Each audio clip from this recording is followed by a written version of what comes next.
Salut à tous, dans cette vidéo je vous parle de la popularité de la Serbie, comment la Serbie a changé aux yeux du monde, cette crédibilité, ces préjugés qui sont tombés pour certains d'entre eux vis-à-vis de la Serbie et donc de l'extérieur, puisqu'aujourd'hui des centaines de milliers de personnes visitent chaque année la Serbie et avant on aurait pu se dire bah, c'est impossible qu'il y ait des touristes en Serbie, si, il y en a beaucoup en Serbie et pas seulement à Belgrade, voilà. Je vous partage tout ça, à tout de suite. Alors sur la Serbie, au niveau de la popularité et donc de la reconnaissance de ce pays, au niveau international, bien des années en arrière, c'était un pays qui était globalement connu que pour la guerre et des événements malheureux, euh, et en plus pour une bonne partie avec une grosse propagande. En fait, globalement, toute la propagande qu'on a en ce moment au niveau, contre la Russie et les Russes, il y a un développement au niveau des médias vraiment d'une haine anti-russe, donc une incitation à la haine envers les Russes en général.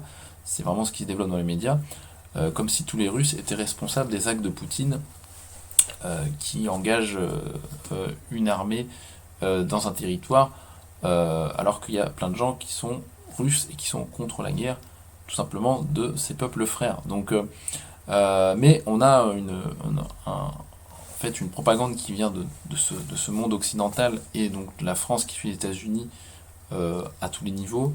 Voilà, c'est assez dramatique pour un pays qui soi-disant combat le racisme, etc., par ses valeurs. Voilà, tout le monde il est gentil, tout le monde il est beau. Oui, sauf les Russes. Donc, on est sur un pays qui incite à la haine vraiment vers le peuple russe, ce qui est une honte, et ce qui est moi, je trouve ça même plus choquant que les Français, qui sont quand même des Européens, ne sont même pas choqués, pour beaucoup, de cette haine créée sur le citoyen russe.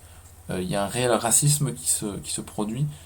Comment on peut sanctionner des populations qui n'ont absolument rien fait de mal, à part le fait d'être nés d'un père et d'une mère russe sur un territoire de la planète.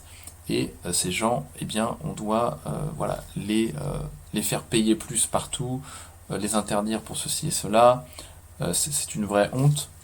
Est-ce que nous, les Français, on devrait subir ces mêmes sanctions pour les actions qui sont menées en Afrique au niveau militaire et économique de l'État français, alors qu'on ne vote absolument pas pour ça, nous les Français. Donc c'est une honte ce qui se passe par rapport aux Russes vis-à-vis des relations au niveau de la communication et des médias et même des actes politiques et même de droit, enfin l'impact sur le droit des citoyens russes qui ont voilà, des propriétés et du capital dans, euh, dans tous ces pays qui mettent des sanctions contre la Russie et contre des Russes qui n'ont absolument rien fait. Donc c'est une honte.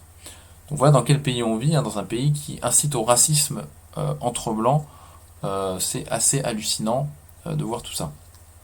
Donc, parenthèse fermée, la Serbie a eu très longtemps donc une mauvaise image, cette même image que les Russes ont aujourd'hui. La Serbie et les Serbes ont subi ça, donc on connaît très bien la musique. Quand on n'est pas dans le bon tableau de chasse, en tout cas au niveau des médias, eh bien on devient tout simplement. Moi j'ai tout vu, hein, j'ai vu néo-nazis pour les Serbes, les nouveaux Hitler, etc. Donc évidemment, tout ça payé avec mes impôts par la télé nationale et les grands médias, par les impôts de mes parents, j'étais bien sûr très très honoré de me faire insulter de fasciste et ce racisme anti-serbe qui est né dans les années 90 et début des années 2000 en France, institué par les médias. Donc c'est et puis voilà, après toutes ces années, j'ai pu comprendre que c'est vrai que les gens qui ont une cinquantaine d'années et qui ont connu Yougoslavie sont pas tous tombés dans le piège, tandis que la nouvelle génération se découvre une nouvelle image de la Serbie, ce qui est assez intéressant à souligner. Par exemple, grâce au sport, alors notamment grâce à Djokovic qui a vraiment montré ce que c'est un Serbe au monde entier, et également, en plus de ça, mais il y a différents sportifs qui sont connus dans le monde au niveau du foot, du basket, du volleyball, du water polo, etc. Enfin, on est dans tous les sports, les Serbes, et même dans le handball, on sait que les frères Karabatic ne sont pas seulement français, ils sont assez, même très serbes, puisqu'ils parlent la langue. Et donc voilà, on a eu une image qui s'est redorée grâce au sport, et ensuite on a eu également voilà, des intervenants, on va dire, dans le milieu intellectuel et de l'information. En fait, les gens qui donnent des informations exactes aux Français, on les retrouve et ils sont là encore d'origine serbe, comme Pierre Jovanovic, par exemple, que vous connaissez pour beaucoup. Donc, les Serbes en France, mais au niveau mondial, ont eu une nouvelle image qui s'est redorée, et la Serbie, du coup, par ce même effet. Mais Djokovic a fait un gros boulot là-dessus. Mais il n'y a pas seulement ça, on a des grandes personnalités qui sont venues souvent en Serbie, comme Johnny Depp, Monica Bellucci, notamment avec Emir Kusturica, qui ont toujours mis la Serbie sur la carte de la culture. Voilà, ça montre autre chose. Et grâce à ça, c'est vrai que la Serbie a aujourd'hui une image beaucoup plus jeune, beaucoup plus sympathique, et on le constate notamment. Moi, je vois dans le milieu médical, il y a effectivement une industrie aussi qui se développe sur la Serbie, sur voilà, le tourisme dentaire, et même la chirurgie. Et je vois par exemple un médecin généraliste qu'on avait en France dans ma famille. Je me souviens, vous avez dit, de toute façon, vous n'avez pas beaucoup de soucis à vous faire. À Belgrade, des très bons médecins en Serbie. Et ça, c'était un fait connu déjà dans la médecine il y a déjà quelques années en France. Donc, on a vraiment une image qui s'est complètement changée sur la Serbie. Et le pays devient une destination tendance, notamment grâce à Belgrade, qui est la première destination touristique du pays. Et ensuite, on a Zlatibor, qui est la deuxième. Et après Novi Sad en troisième, qui est donc en Voïvodine. Et donc c'est vraiment un pays qui se découvre aux yeux du monde. Et les gens, en fait, la bonne parole passe sans vraiment publicité dans les médias, puisqu'en fait la Serbie est jamais promotionnée comme destination touristique en général sur les médias de grand chemin. C'est plutôt réservé à la Croatie et au Monténégro dans la région. Même la Slovénie, on entend peu parler. Et donc la Serbie, aujourd'hui, grâce à Internet, en fait, fait son trou. Et parce qu'il y a des personnalités qui viennent et qui en disent du bien.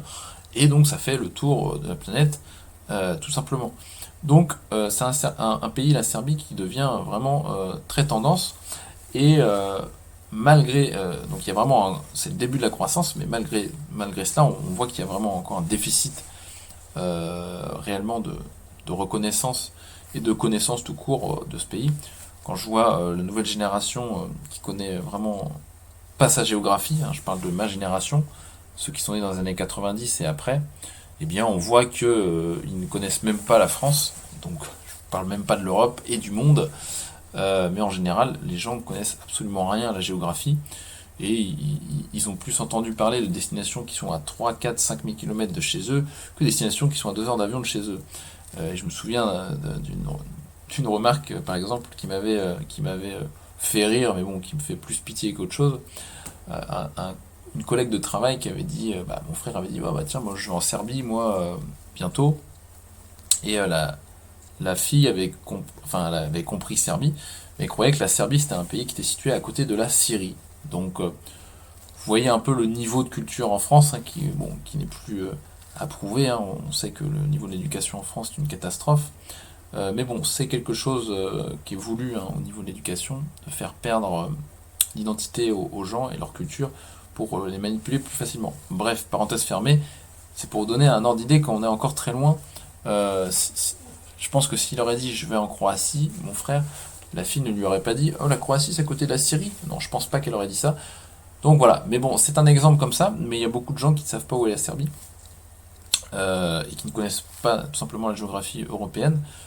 Donc quand on leur dit, bah oui, mais c'est à côté du Monténégro, ah oui, d'accord, ou c'est à côté de la Croatie, ah d'accord, alors que tout le monde sait où est la Croatie. Donc c'est assez marrant de voir tout ça.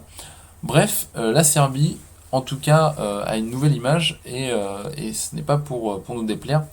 Et vous allez voir que si vous venez dans le coin, vous allez en prendre plein les yeux et vous allez rencontrer des gens très très accueillants. Voilà. Je vous laisse là-dessus et puis je vous dis à bientôt. Ciao!